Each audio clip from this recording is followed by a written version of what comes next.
The missing Reed and Sue Richards have finally phoned back home, but what they bring to Earth might be more horrifying than anything they've ever fought before in their superhero careers. What'll happen next? Well, let's hop into Fantastic Four issue number 2 and find out. Alrighty then, so this comic actually goes out of its way to finally explain what Mr. Fantastic, the Invisible Woman, their 2 children, and the Future Foundation were doing after the end of Secret Wars. Using Franklin Richards, who is now older and calling himself Powerhouse's amazing cosmic abilities, they were seeding brand new universes with the help of Owen Reese, the Molecule Man. It's on one of these new worlds that Valeria Richards, now going by the codename Brainstorm, runs into a pointy-eared royal alien. Oh my, she truly is her mother's daughter, is she not? Overall, the group's mission has been good. Every day has been filled with new adventures, new discoveries, brand new worlds and universes birthed out of a child's imagination. They were doing good work and it was fulfilling, but at the same time there was a bit of melancholy in the back of all their minds. They were forced to leave their home Earth as well as Ben and Johnny behind.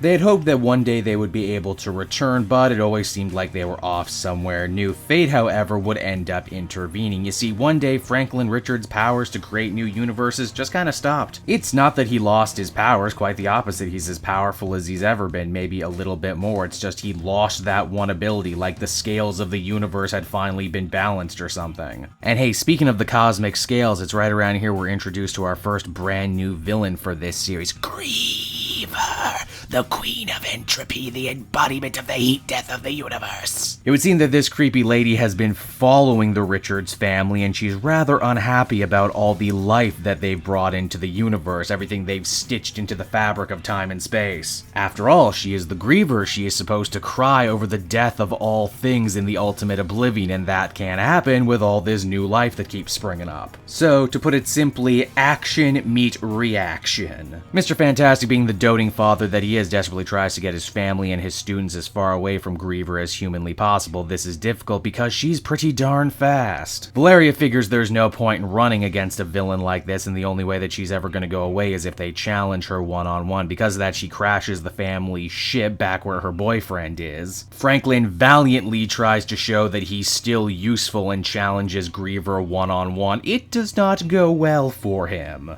Griever then systematically works her way through the rest of the Future Foundation, royally beating the crap out of them. Now, Mr. Fantastic, who normally always has an answer for everything, has no answer to this situation. He's lost, his back is against the wall, and he's royally boned unless he can think quick. What's his gamble? Well, he tries to play up to Griever's ego, saying that all she really managed to do today was beat up a bunch of smart kids. And that if she had instead come up against the full might of the Fantastic Four in their heyday, she never would have stood a chance. These cutting remarks do actually seem to penetrate Griever's armor, and she's more than ready to call Mr. Fantastic's bluff. She even gives him a teleportation device to call in Ben and Johnny. And it's right around here that this second issue actually links up to the end of the first issue. You see, that thing we saw Mr. Fantastic tinkering with wasn't a signaling device, it was this teleporter. And indeed, Reed does summon the thing and the Human Torch for the battle, but that's not all he does. You see, Reed says that the amazing thing about the Fantastic Four is that they're an extended family, with a lot of really amazing people who have made up its ranks from across the multiverse, and he summons them all in one place to take on Griever as the comic ends. So that was Fantastic Four issue number 2, everybody, and overall I thought this second issue really blew the first one out of the water. At first I had my reservations about Dan Slott's writing, especially when it came to Johnny Storm, but I can say beyond the shadow of a doubt he absolutely nails